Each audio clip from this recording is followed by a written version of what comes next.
السلام علیکم ورحمۃ اللہ وبرکاتہ۔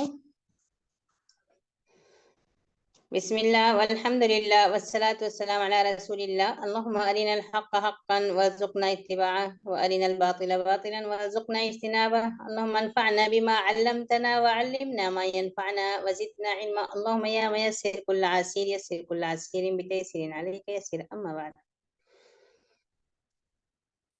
عزیز بہنوں، آپ کی مجلس میں، آپ کی اپنی مجلس میں، حلقہ قرآن میں آپ لوگوں کو خوش آمدید ہے۔ پچھلے ہفتے سورہ القلم کی آیت نمبر 1 سے لے کر آیت نمبر 33 تک کی تشریح ہوئی تھی، جس میں سب سے پہلی چیز قلم کی قسم تھی، جس سے نون والقلم وما یسطرون، قلم کی اہمیت اور لکھنے کی جو صلاحیت اللہ تعالیٰ نے دی ہے وہ بہت بڑی نعمت ہے۔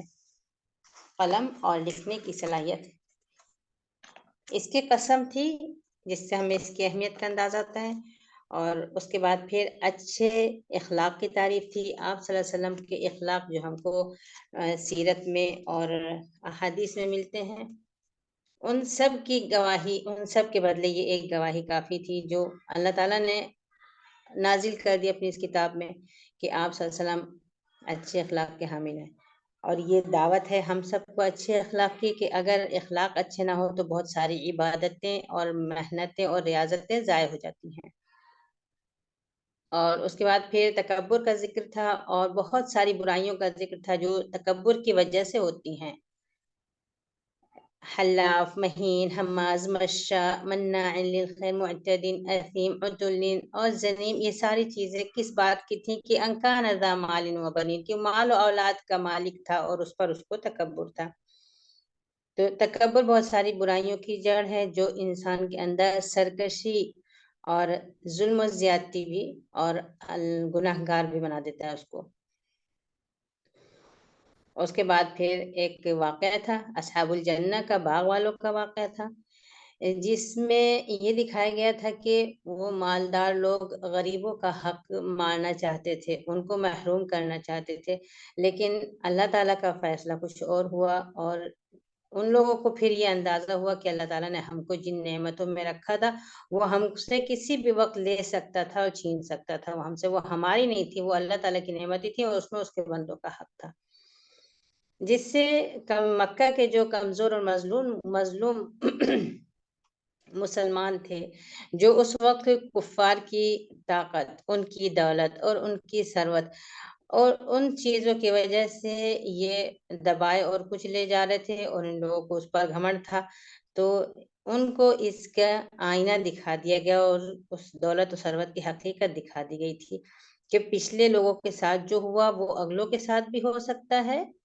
اور یہ گھمنڈی لوگ خیر کی راہ میں روڑا بننے کو بن رہے ہیں، یہ دھوکے کا شکار ہیں، یہ ان کے لیے کوئی خیر نہیں ہے۔ اگر مہلت دی گئی ہے اور ان کو نعمتیں دی گئی ہیں تو اس کا یہ مطلب نہیں ہے کہ ان کو مکمل اختیار اس پر دیا گیا ہے، وہ تو پھر بھی اللہ تعالیٰ کی امانت ہے اور اس کے بندوں تک پہنچانا ہے، اور جب اللہ تعالیٰ چاہے اس کو واپس لے سکتا ہے۔ پھر آخری آیت تھی کہ کذالک العذاب، بہت بڑی دھمکی تھی یہ، کہ یہ تو دنیا کے چھوٹے چھوٹے سزائیں ہیں، اس طرح کی سزائیں آتی رہتی ہیں، لیکن آخرت کا عذاب تو بہت بڑا ہوگا۔ یہاں تک آیت نمبر 33 پوری ہو گئی تھی۔ آج آیت نمبر 34 سے شروع کرتے ہیں۔ اگر آپ لوگ سامنے قرآن پاک رکھ لیں گی تو بہت اچھا ہوگا، سمجھنے میں آسانی ہوگی اور مفہوم ذہن نشین ہو جائے گا۔ تو شروع کرتے ہیں آیت نمبر 34 سے لے کر آیت نمبر 52 تک، یعنی سورہ کے اختتام تک۔ پہلے آیت کی تلاوت، پھر ترجمہ، پھر دیکھتے ہیں اس میں ہمارے لیے کیا چیز عبرتیں اور نصیحتیں ہیں، اس میں سے کچھ سمیٹیں گے انشاءاللہ۔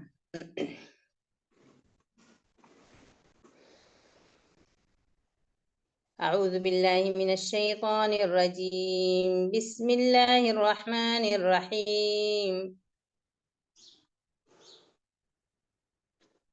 إن للمتقين عند ربهم جنات النعيم أفنجعل المسلمين كالمجرمين ما لكم كيف تحكمون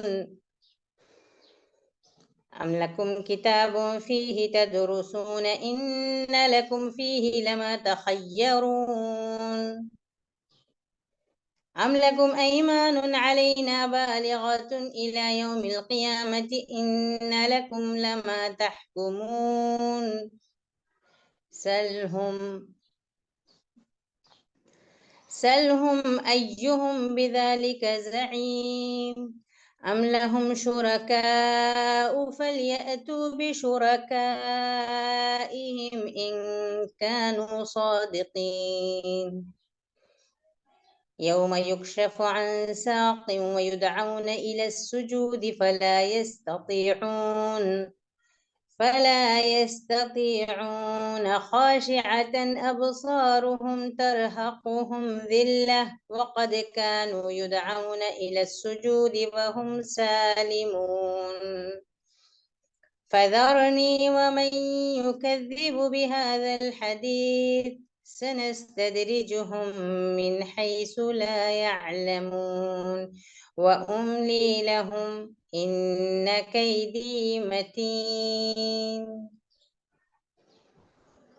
أم تسألهم أجرا فهم من مغرم مثقلون أم عندهم الغيب فهم يكتبون فاصبر لحكم ربك ولا تكن كصاحب الحوت إذ نادى وهو مكظوم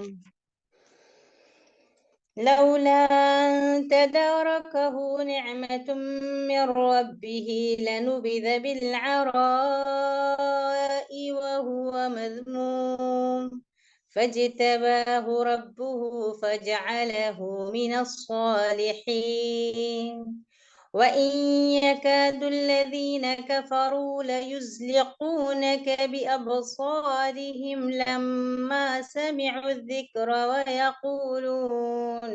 ويقولون إنه لمجنون وما هو إلا ذكر للعالمين. آیت کا ترجمہ ہے بے شک نیک لوگوں کے لیے ان کے رب کے پاس باغات ہیں، نعمتوں والے باغات ہیں۔ کیا ہم مسلمان لوگوں کو، فرما بردار لوگوں کو مجرموں جیسے گنہگار لوگوں جیسا بنا دیں گے؟ یہ کیا بات ہوئی؟ تم ایسا کیسا فیصلہ کرتے ہو؟ کیا تمہارے پاس کوئی کتاب ہے جس میں سے تم نے یہ پڑھا ہے، جس میں تم ایسی باتیں پڑھتے ہو؟ اس میں تمہارے لیے جو تم چاہو، جو تمہاری مرضی ہو، وہ سب اس میں موجود ہے؟ یا کوئی قسم ہے؟ تم نے قیامت تک کے لیے کوئی قسم کھا رکھی ہے جو ہمارے ذمے ہے؟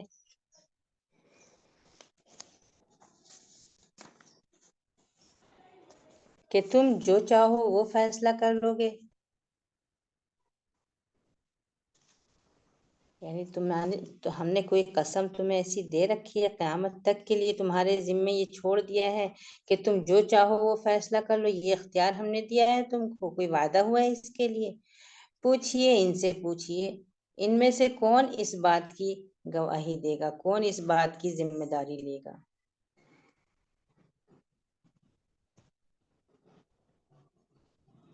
سلہم ایہم بذالک الزعیم، کون اس بات کا ذمہ دار بنے گا کہ ہاں ایسا کچھ ہوا ہے؟ کیا ان کے کوئی شریک ہیں، شرکاء ہیں؟ تو پھر وہ ان شریکوں کو لے کر آئیں سامنے اگر وہ واقعی سچے ہیں۔ اب وہ دن یاد کرو، یاد رکھو اس دن کو جس دن پنڈلیاں کھلی ہوئی ہوں گی اور سجدے کے لیے بلایا جائے گا اور وہ سجدہ نہیں کر سکیں گے۔ ان کی نظریں جھکی ہوئی ہوں گی، ان پر ذلت اور رسوائی چھائی ہوئی ہوگی۔ اس سے پہلے ان کو بلایا جاتا تھا سجدے کے لیے، جبکہ وہ صحیح سلامت تھے تو سجدہ نہیں کرتے تھے۔ تو تم چھوڑ دو ان کو، فذرنی ومن یکذب بہذا الحدیث، مجھے اور ان کو جو اس بات کو جھٹلاتے ہیں، اس کلام کو جو جھٹلاتے ہیں، ان کو چھوڑ دو، ہم ان سے بدلہ لیں گے، ہم ان کو آہستہ آہستہ لے آئیں گے جہاں سے ان کو اندازہ بھی نہیں ہوگا۔ ان کو مہلت دے دو، میں ان کو مہلت دے رہا ہوں، املی لہم، میں ان کی رسی ڈھیلی کر رہا ہوں، بے شک میری پکڑ بہت سخت ہے، میری تدبیر، میری حکمت بہت گہری ہے۔ کیا آپ نے کبھی ان سے کوئی معاوضہ طلب کیا ہے کہ یہ بوجھ تلے، قرض کے بوجھ تلے دبے ہوئے ہیں؟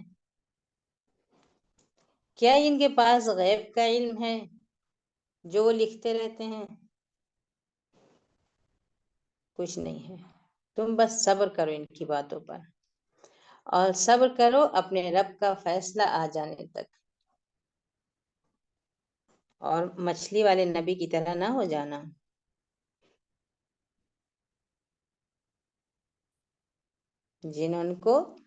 جنہوں نے اپنے رب کو پکارا تھا اس حال میں جب وہ غصہ پی رہے تھے، جب وہ غم و غصے سے بے حال ہو چکے تھے۔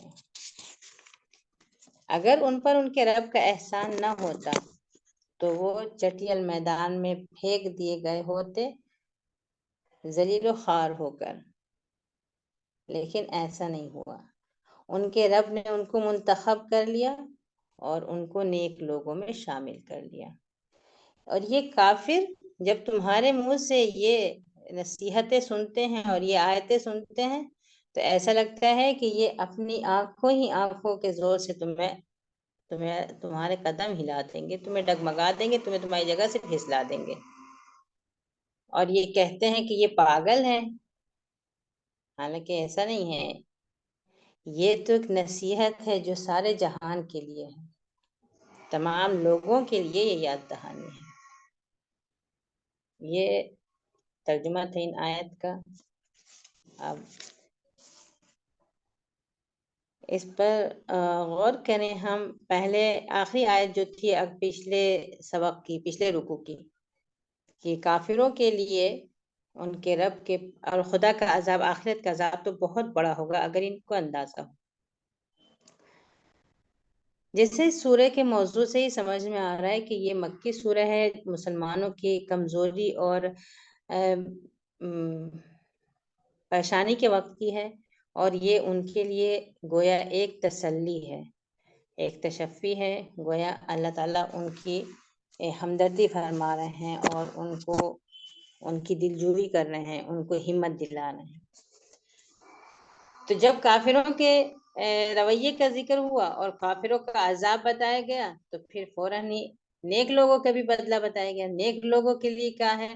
ان کے لیے تو نعمتوں بھرے باغات ہیں، نعمتیں ہیں اور باغات ہیں۔ اور ایسا کیوں ہے؟ پھر یہ غور و فکر کی دعوت دونوں فریقوں کو دی گئی ہے۔ اہل ایمان بھی جو ان مصائب کو برداشت کر رہے ہیں ان کو یہ اطمینان ہو جائے کہ ہمارا یہ صبر اور ہماری یہ پریشانیاں بے فائدہ نہیں ہیں، اور جو ظلم و ستم میں حد سے تجاوز کر رہے ہیں ان کو بھی اندازہ ہو جانا چاہیے کہ اچھے اور برے کا انجام ایک سا نہیں ہو سکتا۔ تو اگر یہاں مہلت دی گئی ہے تو ہمیشہ کے لیے نہیں ہے، یہ نعمتیں اور یہ آسائشیں ہمیشہ کے لیے نہیں ہیں۔ کیا مسلمان لوگوں کو مجرموں جیسا بنا دیں گے؟ یعنی ہم نیک لوگوں کو بھی وہی بدلہ دیں گے، وہی جنت دے دیں گے جو برے لوگوں کی ہوں گی؟ یہ تو دنیا میں کوئی اس بات کو منظور نہیں کرے گا، عقل انسانی اس چیز کو قبول نہیں کرے گی کہ محنت سے پڑھنے والا بچہ اور سال بھر کھیلنے والا بچہ اور سب کو ایک سا رزلٹ بنا کے دے دیا جائے اور ایک ساتھ سب کو اگلے کلاس میں کر دیا جائے۔ تو اللہ تعالیٰ کے بارے میں ہم یہ کیسے اس بات کو سمجھ سکتے ہیں؟ دماغ میں ایک بات عقل میں کیسے آ سکتی ہے کہ ایک شخص جو صبر و تحمل کا پیکر ہے، جو اچھے اخلاق کا پیکر ہے، جو راتوں کو تہجد پڑھنے والا ہے، جو لوگوں کی باتوں پر صبر کرنے والا ہے، کیا وہ شخص اور وہ شخص جو اپنی ہر خواہش اس دنیا میں پوری کر لے رہا ہے وہ دونوں برابر ہوں گے؟ ان دونوں کا انجام برابر ہوگا؟ ایسا کیسے ہو سکتا ہے؟ صرف اس بنا پر کہ دونوں اپنے آپ کو مسلمان کہتے ہیں اس وجہ سے دونوں کا انجام برابر ہو جائے گا؟ ہم بھی مسلمان ہیں، اور جنہوں نے راتیں تہجد میں گزاری اور دن قرآن کے ساتھ گزارے، اور جنہوں نے صبر و تحمل کیا، اور جنہوں نے مشقتیں برداشت کی، جنہوں نے اپنی جان پر کھیل کے اس دین کو اگلی قوموں تک پہنچایا، اور جو اپنے عیش و عشرت میں گم ہے، دونوں مسلمان ہیں اور دونوں کا ایک ہی انجام ہوگا. مالکم کیف تحکمون، ایسے کیسے فیصلے کرتے ہو تم لوگ، سوچ کیسے لیتے ہو ایسی باتیں، یقین دماغ میں آ کیسے جاتی ہیں بات. کوئی کتاب ہے تمہارے پاس اس میں اس طرح کی چیزیں لکھی ہوئی ہیں، تم جو چاہو وہ اس میں سے پڑھ لیتے ہو، جو چاہو وہ اس میں تمہیں مل جاتا ہے. کیا تم نے کوئی قسم کھا رکھی ہے اللہ تعالیٰ کے ساتھ؟ اللہ تعالیٰ نے کوئی وعدہ کیا ہوا ہے تم سے کہ تم جو چاہو وہ فیصلہ کر لو، وہ مان لیا جائے گا؟ تمہیں سے کون اس بات کی گارنٹی دیتا ہے؟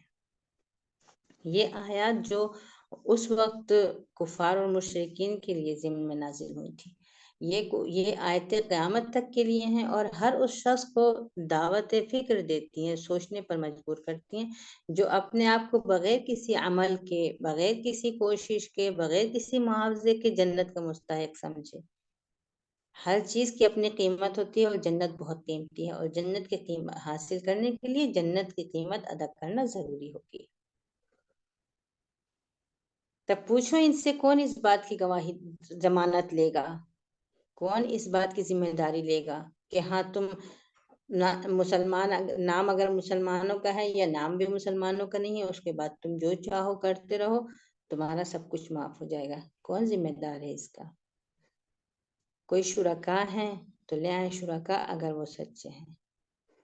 یہ یہاں سے لے کے یہاں تک کہ یہ جو آیتیں ہیں، یہ ان سے سوال نہیں کیا جا رہا ہے، بلکہ ان کے حماقت پر، ان کے غلط فیصلوں پر ناگواری اور ناپسندیدگی کا اظہار کیا جا رہا ہے. یہ ہو ہی نہیں سکتا، ایسے کیسے سوچتے تم لوگ، ایسا کیسے ہو سکتا ہے. اس کے بعد آیت نمبر 42، یوم یکشف عن ساق، پنڈلی کھل جائے گی اس دن. یہ ایک محاورہ ہے، جب آدمی پریشانی کے وقت میں ہوتا ہے تو غیر ارادی طور پر اس کی آستینیں چڑھ جاتی ہیں اور اس کے پینچے اوپر اٹھ جاتے ہیں.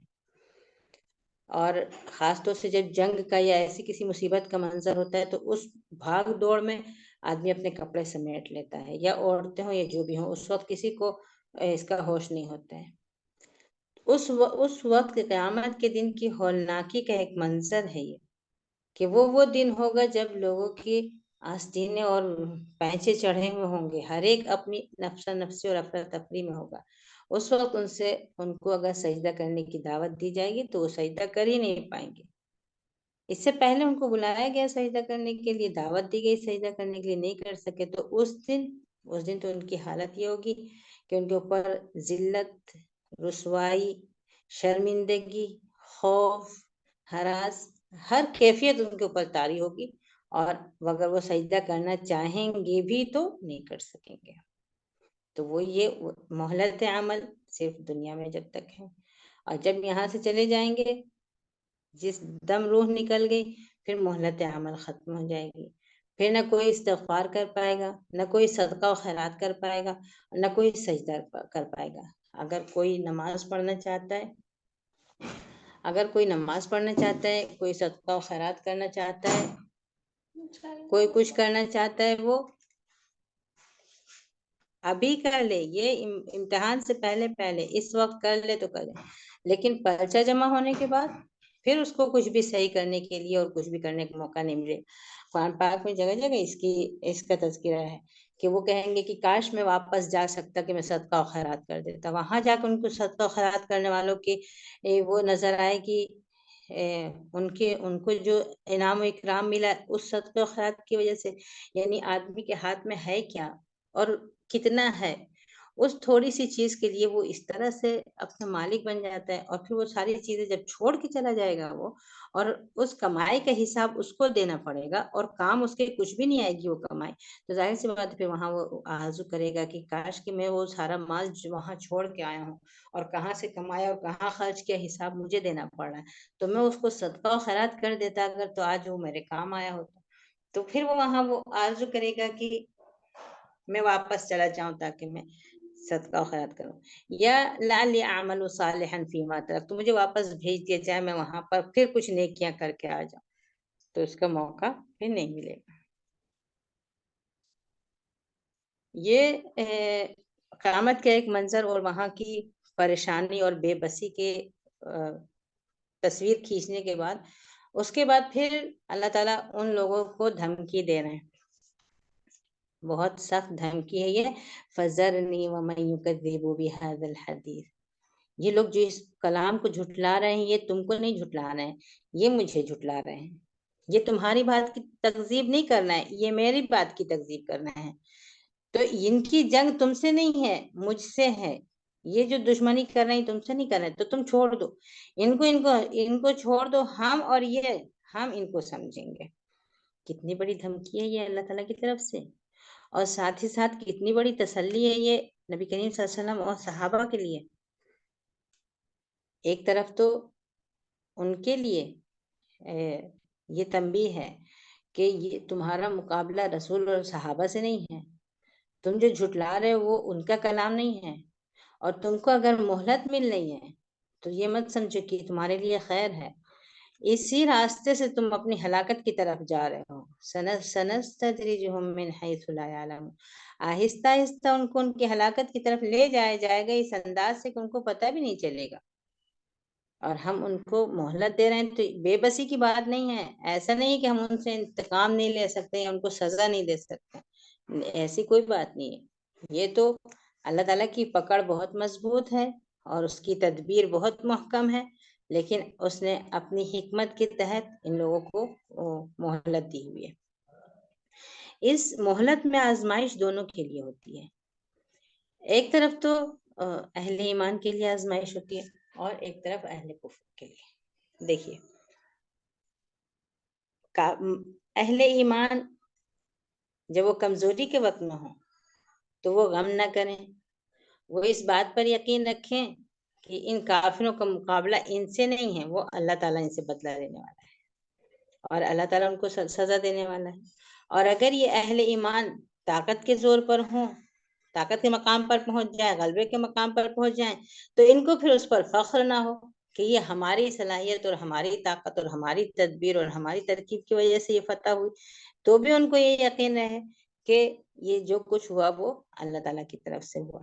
جیسے سورہ انفال میں اللہ تعالیٰ فرمایا وَمَا رَمَيْتَ إِذْ رَمَيْتَ وَلَكِنَّ اللَّهَ رَمَى. جب تیر اندازی کر رہے تھے تو تم نہیں کر رہے تھے، وہ اللہ تعالیٰ کر رہا تھا. تمہارے ہاتھوں کو صلاحیت، تمہاری نظروں کو صلاحیت، تمہارا نشانہ، تمہاری طاقت، تمہاری ہمت، یہ سب کس نے دی ہوئی ہے؟ یہ سب اللہ تعالیٰ کی طرف سے ہے. تو اس ایک طرف اپنی کمزوری پر غم نہیں کرنا ہے، یقین رکھو اللہ تمہارے ساتھ ہے. دوسری طرف اپنی طاقت پر فخر مت کرنا، یقین رکھنا کہ یہ طاقت ہے اگر تو یہ اللہ تعالیٰ کی طرف سے دی ہوئی ہے. یہ اہل ایمان کے لیے. اور کافر اپنے آپ کو ہی سمجھ لیں کہ ہم جن کو کمزور سمجھ کر ان کے اوپر ظلم و ستم کر رہے ہیں اور ان کو جھٹلا رہے ہیں اور ان کی تکذیب کر رہے ہیں، ہم ان کو نہیں کر رہے ہیں. ہم کسی اور کی نافرمانی کر رہے ہیں، کسی اور کے غصے کو ہم دعوت دے رہے ہیں، اور یہ بہت برا ہوگا ان کے لیے.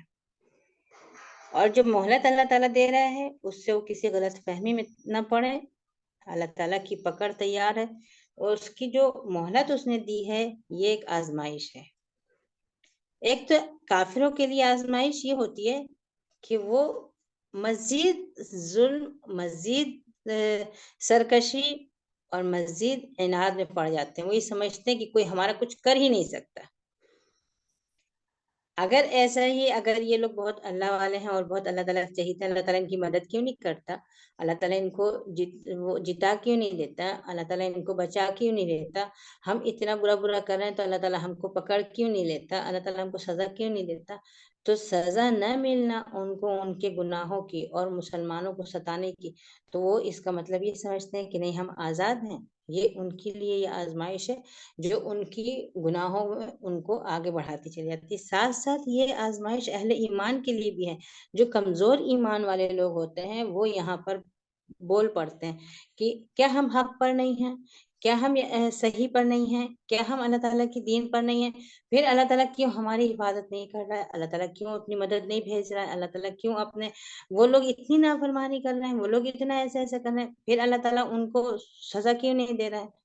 اور یہی چیز ہے جس کو جو الحاد پھیلانے والے ہیں، جو بے دینی پھیلانے والے، خدائی کا انکار کرنے والے، اس وقت بہت تیزی کے ساتھ منصوبہ بند طریقے سے مسلمان بچوں کے اندر الحاد پلایا جا رہا ہے. الحاد کا مطلب کہ انکار کر دیا جائے ہر دین ہر خدائی کا. جو کچھ ہو رہا ہے سب اپنے آپ ہو رہا ہے، کوئی نہ دیکھنے والا ہے، نہ کوئی سننے والا، نہ کسی کی تدبیر ہے، نہ کسی کی قدرت ہے، یہ سب حادثاتی طور سے ہوا اور خود بخود ہو رہا ہے۔ یہ سوچ بچوں کے اندر چھوٹے کلاسوں سے لے کر یونیورسٹیوں تک ہر جگہ یہ سوچ پیدا کی جا رہی ہے، اور ایک منصوبہ بند طریقے سے اس میں اس طرح کی چیزیں بھی وہاں ہوتی ہیں۔ کیا غزہ والے اللہ تعالیٰ کے محبوب نہیں ہیں؟ کیا وہ مسلمان نہیں؟ کیا وہ فرما بردار نہیں ہیں؟ تو اللہ تعالیٰ کہاں ہے؟ اتنا ان کے اوپر ظلم و ستم ہو رہا ہے۔ اگر واقعی کوئی خدا ہوتا تو وہ اپنے نام لینے والوں کو اس طرح سے پیسنے دیتا، تو اس کا مطلب کوئی خدا ہے ہی نہیں۔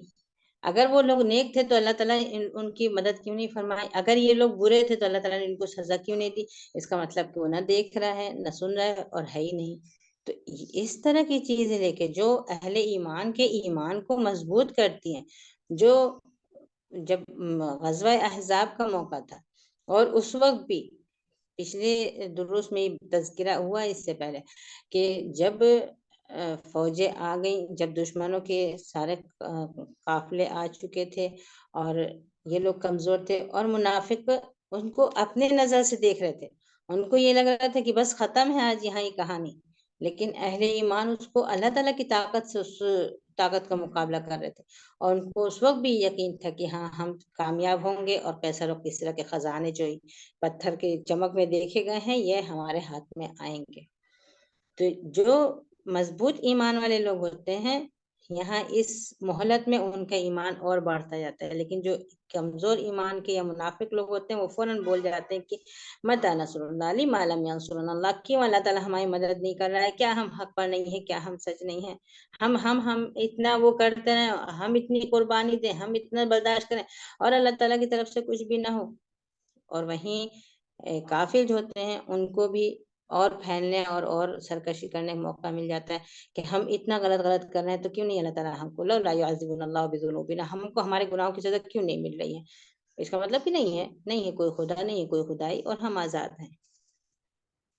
تو یہ جو مہلت آتی ہے یہ دونوں کے لیے آزمائش ہوتی ہے، اہل ایمان کے لیے بھی کہ وہ کس قدر آزمائشوں میں ثابت قدم رہتے ہیں، اور کافروں کے لیے بھی کہ ان کو آنکھیں کھلتی ہیں یا اپنی سرکشی میں بڑھتے چلے جاتے ہیں۔ وَأُمْلِي لَهُمْ إِنَّ كَيْدِي مَتِينٌ، چھوڑ دو ان کو، میری پکڑ، میری تدبیر بہت محکم ہے۔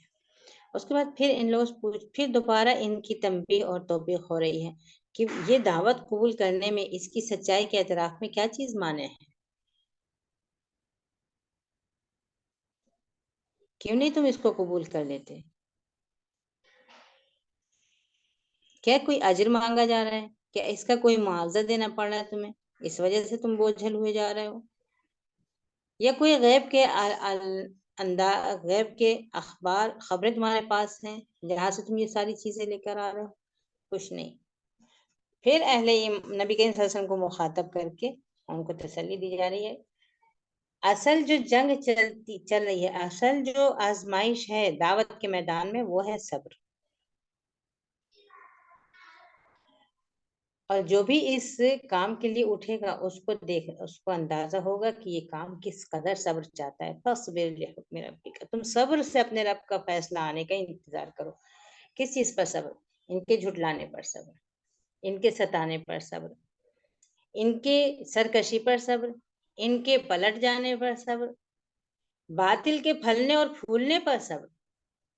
باطل کے پھلنے اور پھولنے سے دوسرے لوگ جو آزمائش میں فتنے میں مبتلا ہو جا رہے ہیں اس پر صبر۔ ان ساری چیزوں پر صبر کرتے ہیں، اطمینان سے ثابت قدم رہ کر اللہ کے وعدے کا انتظار کرتے رہنا ہے۔ نہ شک و شبہ میں پڑنا ہے، نہ کسی تردد میں پڑنا ہے، نہ راستے کی مشقتوں کو دیکھ کر پریشان ہونا ہے، نہیں۔ جتنی مشقتیں آئیں، جتنی پریشانیاں آئیں، اس سے زیادہ مضبوط صبر کی طاقت ہو۔ پھر ایک چھوٹا سا ایک واقعہ، ایک لائن میں ایک واقعہ بیان کیا ہے۔ یہ قرآن پاک کی یہ فصاحت ہے اور یہ اس کی بلاغت ہے۔ کہیں وہی واقعہ ہوتا ہے، کہیں 2 جملوں میں اس کی پوری تفصیل ہو جاتی ہے، اور کہیں 2 پیج 3 پیج ہو جاتے ہیں اسی کے لیے۔ یہاں صرف اشارے میں بتائے گئے ہیں، مچھلی والوں کی طرح نہ ہو جانا، جنہوں نے بہت ہی غم اور غصہ پیتے ہوئے اللہ تعالیٰ کو پکارا تھا، بہت رنجیدہ تھے وہ۔ اس کے پیچھے پوری کہانی آ گئی۔ حضرت یونس علیہ السلام تھے، وہ قوم کے لوگ بات نہیں مان رہے تھے، صبر تحمل کی حد سے اوپر ہو جا رہا تھا۔ اللہ تعالیٰ کا فیصلہ آنے کے انتظار کیے بغیر انہوں نے یہ سوچا کہ یہ لوگ نہیں سن رہے، میں نکل جاؤں کہیں اور اپنے رب کا پیغام پہنچاؤں گا، کسی اور کو دعوت دوں گا۔ لیکن انبیاء کو اللہ تعالیٰ کا حکم آنے سے پہلے اس بستی کو نہیں چھوڑنا ہوتا۔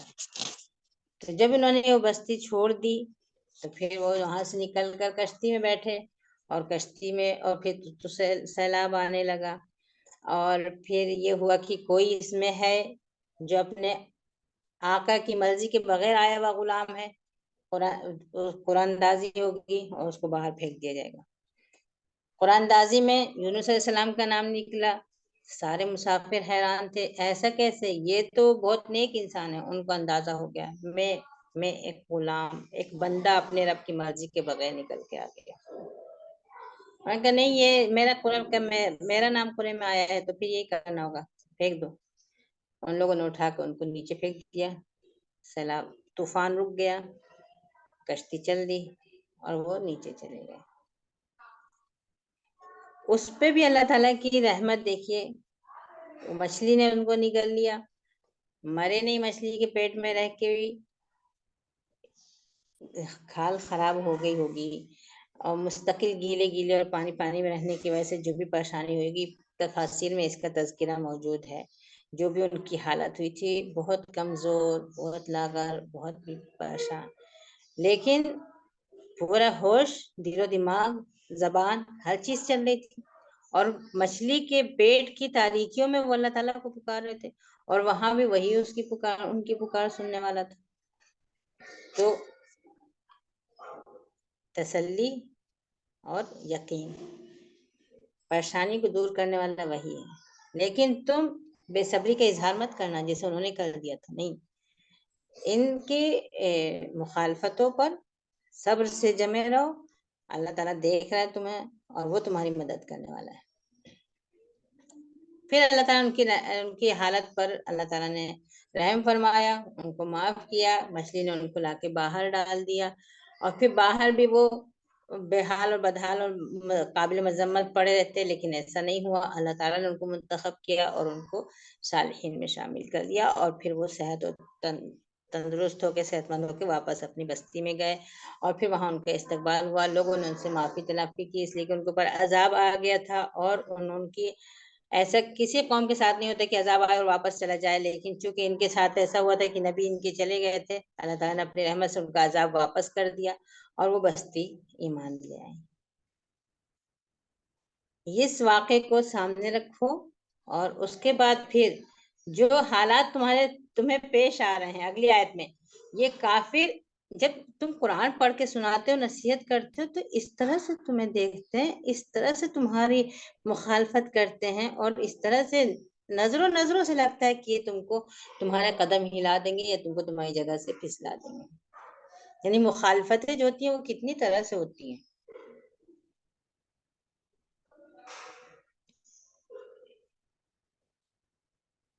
کچھ زبان سے، کچھ نظروں سے، کچھ تانوں سے، کچھ تیروں سے، اور کتنا مشکل ہوتا ہے اس وقت ثابت قدم رہنا اور حق پر جمے رہنا۔ ہم یہ کیسے سمجھ لیتے ہیں کہ ہم اگر دعوت کا کام کرنے کے لیے اٹھیں گے، ہم کسی کو ایک بھلی بات بتانے اٹھیں گے، تو وہ ہماری بات بہت جلدی قبول کر لے گا، اور وہ خوش ہوگا، اور وہ ہمارا شکریہ ادا کرے گا، اور وہ ہم کو جزاک اللہ خیر کہے گا، اور کہے گا تو بہت اچھا کیا، تم نے ہم کو نصیحت کر دی۔ نہیں نہیں نہیں، جب نبی کریم صلی اللہ علیہ وسلم اور صحابہ کے ساتھ ایسا نہیں ہوا تو ہم یہ کیسے سمجھ سکتے ہیں؟